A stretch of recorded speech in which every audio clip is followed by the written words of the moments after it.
Du mois de juillet jusqu'au mois d'octobre, c'est le moment idéal pour planter les iris, mais aussi pour les diviser. Alors qu'est-ce que c'est que la division des iris? J'ai planté un rhizome il y a 4 ans ici. Ils se sont divisés, ils se sont multipliés. Maintenant, ils sont vraiment très serrés. Il y a des rhizomes secs au milieu et des mauvaises herbes qu'on n'arrive plus à enlever.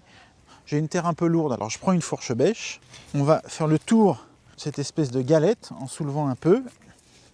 Donc avant de faire ça, bien sûr, je les ai nettoyés. J'ai supprimé toutes les feuilles sèches, la plupart des mauvaises herbes qui étaient au milieu, histoire d'y voir un peu plus clair. Et maintenant, on va pouvoir décoller cette motte.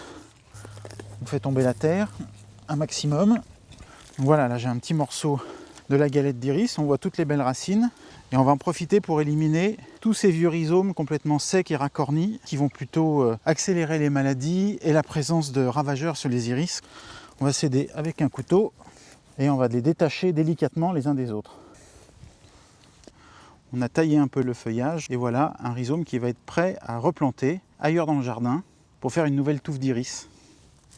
Cette division des iris est aussi une cure de jouvence parce qu'au bout de 4 ans, les iris fleurissent quand même un peu moins. Et en faisant ça, on va les replanter à plusieurs endroits dans le jardin et ils vont à nouveau se mettre à fleurir abondamment.